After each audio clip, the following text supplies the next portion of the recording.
how to do that. This workout is going to be for all skill levels. Anyone that wants to come out is invited. Yes. We encourage you, whether you're, first time workout person or if you've been doing it for a while, we're really tailoring it for all levels. I think it's so great. It's harder skating. I need to use my arms. People may feel that the Olympics are so far removed from them because, these are amazing athletes that spend so much time training and they go to the Olympics and there are medals. 5 more!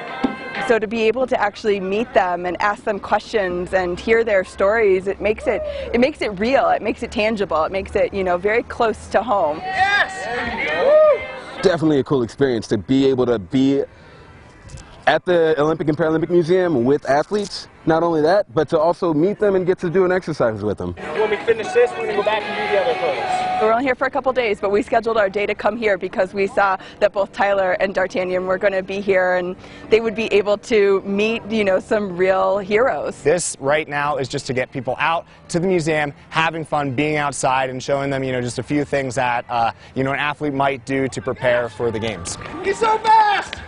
They are just having such a great time.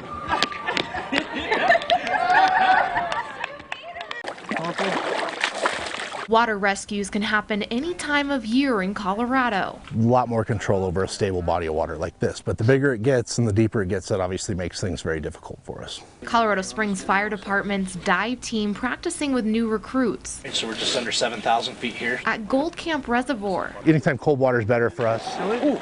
Harder on our people, but better for the victims. Anybody that would go into cold water is a better scenario than warm water. Body shuts down a little bit, we have a longer recovery time. The altitude plus how cold the water is needs to be taken into consideration when searching for a victim. Our water is always considered cold. On its warmest day, this lake here is probably 73 degrees, 74 degrees, which isn't terrible. It's comfortable to swim in on a hot day. But when you're under the water for 20-30 minutes, that's kind of sapping your heat energy.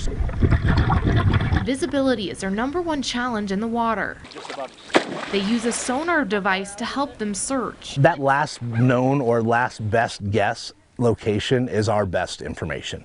That gives us a starting point. They don't have a set time limit of when a rescue turns into a recovery mission. That it may be days and days and days of searching before you find somebody. It's not like searching a house. It's difficult. It's obviously not what we want. We always want best outcome. Of course, we'd like to not have a victim up there. They encourage wearing a personal flotation device no matter your skill levels in the water. When you're 180 foot of water and half-mile out from shore, that's a whole different, it's not an easy swim. Colorado's premier harvest festival, the Pueblo Chile and Frijoles Festival, is back, baby. All of the flair that's here in Pueblo comes through in this festival like no other. Where Chile, and more Chile can be found all throughout this savory event. You can smell it roasting in the air. This is an amazing festival. And the masters of it all are here bringing the sizzle with their roasters. A lot of them are shocked when it comes out of our machines and it's already peeled. Chili roasting, it's amazing to watch. Stretching more than 10 blocks on historic Union Avenue in Pueblo, this one-of-a-kind festival is known to rein in big money for the city of Pueblo. We sell out nearly 2,500 hotel rooms throughout the weekend. All of the vendors here are buying goods and services locally. For the more than 160 vendors, this event is helping spice up their business. We didn't do anything for about 2 years. Like I said, this is my second event in 2 years, and I usually do about 8 to 10 events a year, so it's nice to get out. With the jalapeno eating contest and salsa making contest on the way, it's an event you don't want to miss. You got food, you got fun, you got arts, you got people. What else can you want? There's a stream just west of Colorado Springs that's a fisherman's dream. In fact, it's called the Dream Stream. Any given bend or corner you come around, there's a chance that you could see a fish so big, you look at it and go, am I dreaming? That's why they call it the Dream Stream. It's pretty cool. Landon Meyer knows all about this 5.5 winding mile part of the South Platte River in between 11 Mile and Spinney Mountain Reservoir. He's been fishing it for more than 2 decades. It's one of the most sought after tailwaters in the state because you have wild brown trout, huge migrations of fish, and it's just an awesome landscape to really fish in. Anglers come from all over to the Dream Stream in hope of landing one of those legendary wild brown trout. Unfortunately, there's plenty of evidence of them. And that's why Landon and his buddies have come together at least once a year to reel it all in and clean the Dream. It's not just the Dream Stream. What's really neat about this event, it started out with just a river cleanup.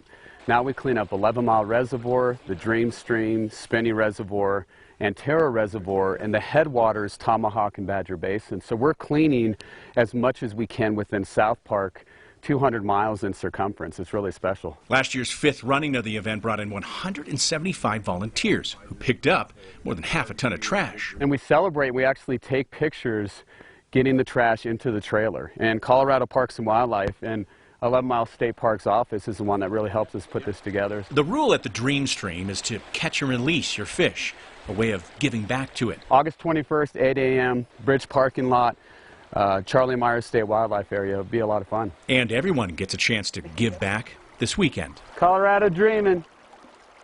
So Tuesday night, I was down protesting. That specific night, we had not done anything. We were being very peaceful. No one had been aggressive towards the cops. And then they still charged at us and told us that we weren't doing peace, or that we weren't allowed to continue to protest. I do hereby declare this an unlawful assembly, and in the name of the people of the state of Colorado, I command you to immediately disperse. That's when people got upset. Surge, surge, surge and push north.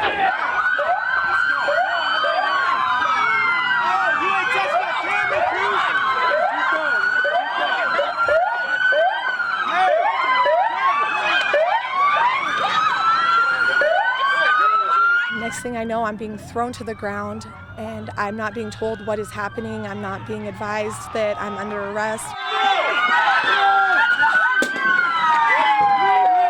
Next thing I know, I'm being maced in the face multiple times by this officer.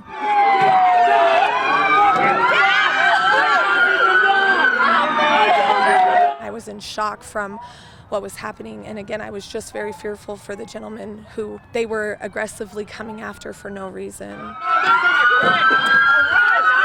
I was terrified. I was completely unaware of what was happening. You can't see, you can't breathe, you're in pure panic, and it literally feels like your entire body is on fire. I will definitely continue to fight for the cause that I believe in. I just feel as though if the cops would try to be a little bit more understanding and try to have some unity with us, it would make matters a lot better. Happy birthday to you. I love you, Papa Joe, and you've been the best grandpa I've literally ever had. 100 years of celebrating Papa Joe. July 3rd, 1920. He's 100 years around the world. Joe Albert Martinez has 8 kids, 10 grandkids, and 11 great-grandkids. My Papa Joe is a very quiet man, but I love him dearly. There's always family coming through the front door. There's always family here. But his story starts back before any of them were born. Yay, Papa! Originally, Papa Joe was born in Trinidad, where later he enlisted into the military. There was a lot of guys that just signed up for it, and he was right along with them all. He spent 3 years in Europe between 1942 to 1945. He was with the engineer battalion. Their task was building bridges in support of the troops over there. So yeah, that's the kind of work that he did. Then eventually made his way to Colorado Springs, working a few different jobs to support his growing family. He got a job at the Air Force Academy and worked at the Air Force Academy until 1985. Decades later, seeing that the hard work paid off. We've got a giant family, and I think having everybody here for his 100th birthday is really special to him. And even random strangers from the community thanking him for his service to our country. He has seen, where our country's at right now and where our country's been in the past. With his wife, Amy, of over 70 years right by his side. His family says there's no other way he'd want to celebrate his 100th year around the sun. Now I'm crying. Yeah, just happy birthday. Yeah. Happy birthday, dear Papa. Happy birthday to you. as the Flying W Ranch celebrates their first night back in 8 years after being destroyed in the Waldo Canyon fire. Now, tomorrow night is the grand rebirth, is what they're calling it, after hanging up the spurs for those 8 years following the devastation. Now, tonight is about getting back in the saddle with a soft launch of the dinner and show. Flooding and mitigation were the first setbacks for the ranch, then, of course, rebuilding. Now, the restaurant was actually supposed to open back up at the end of May, but another hitch in their giddy-up coming with COVID-19. Now, reopening was then set for June 26th, then pushed back again to tomorrow. That's when that grand rebirth is happening. But we talked to a father and son duo out here tonight who started to come to the ranch before the fire, and they were just so excited to get back out there tonight. I think for the community, it's a huge piece of history, right? They've been here providing the service, and they're a well-known part of our tourist season, right? And so we were all rooting for them, just hoping they'd pull it together, because it's a massive undertaking. So we're excited they've got it done. So to buy tickets, you could just go to their website, but I will tell you, tickets are already sold out for tomorrow night.